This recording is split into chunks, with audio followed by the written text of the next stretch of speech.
Hi everyone, welcome to Watch It Played. My name is Rodney Smith, and once again I'd like to walk you through another one of the premier presentations at GAMA 2015, this time with iello Games. They started out their presentation talking about an awareness that there has been some difficulty ensuring that all of their games stay in stock with stores that would like to carry them. And through negotiations that they've conducted over the last year, they believe that they're going to be reducing those shortages and those games will be easier to find.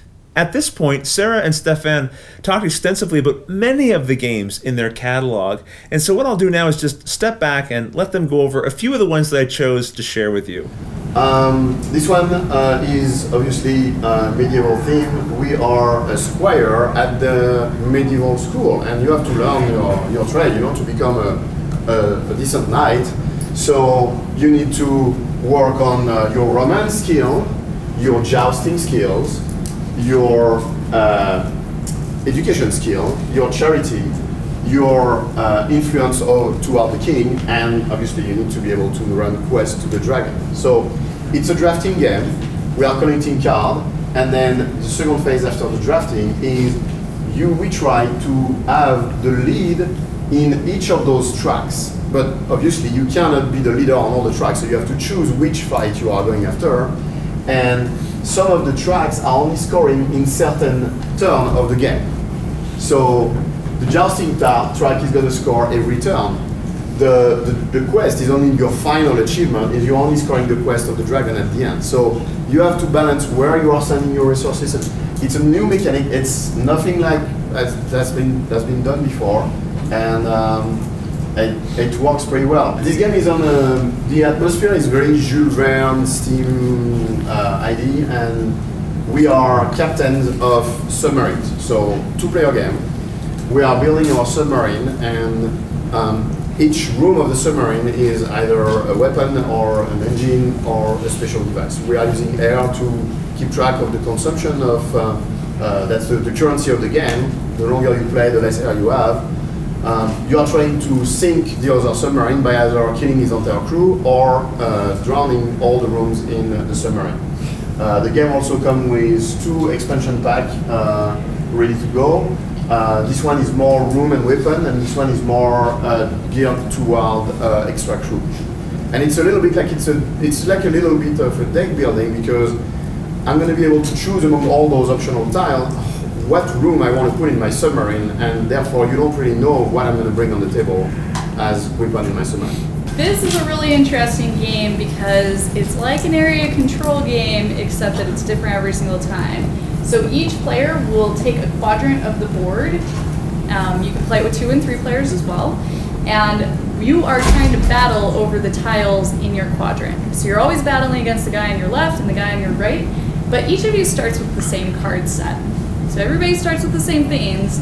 There's no randomness of what you get, but how you use those cards is very important. Welcome to the Dungeon is a game that I am super excited about. It is a push your luck game where you are daring each other to go into the dungeon as the dungeon gets more and more dangerous. So on your turn, you only have 2 options. You can either pass and then you're out of the game, you don't get to do anything else for that round, or you can make the dungeon more dangerous by either taking away your equipment or adding new monsters into it.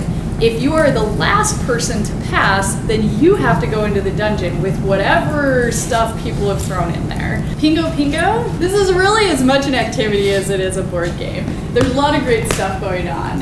You start out by setting up your room, and in your room you have tables, you have your chimney with the mantle on it, and you set up these different TP cards all over the place in your house. Then you go and sit down at the table, and you've got the gun and a stack of cards, some life points, everything you see here. You also set up a soundtrack, and the soundtrack is going to have either daytime noises or nighttime noises on it. It'll also occasionally have little space penguin noises in the background, which are very important. As you're playing the game, you flip over a card, and if the card tells you to do something, then you have to do it as fast as you can before you hear the penguin noises on the soundtrack. So the things you might have to do, maybe you have to run to the bridge card, grab the gun, and then shoot it at the space penguin. did not win. Do it. Let's try again. He would have lost a point right there. So there are lots of things that you need to be able to do, but you flip over the cards and do whatever it tells you to do as fast as possible. Really great game for parties, super fast and fun. Again, if you have any type of a kit section at all, you need to carry this in. As I mentioned, iello did talk about a lot of upcoming games, so let me just jump in here and I'll quickly summarize the releases for Heroes of Normandy. This game is, well, it's like a miniatures game, except all the pieces are very nice thick cardboard tokens, and all of the abilities of each unit is printed right on it, so there's not a lot of looking in the rulebook to figure out what each piece does or what your opponent's pieces do.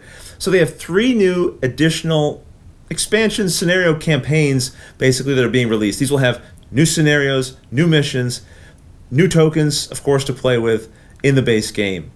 They also have another game, if you like actual miniatures, their Guardians Chronicles line, and they have 3 box expansions coming for that as well. Again, new miniatures and new scenarios. They also discussed organized play, so retailers could order kits to be able to have tournaments in their store for King of New York, King of Tokyo, Heroes of Normandy, Kenjin, and I'm sure other titles will be coming in the future as well.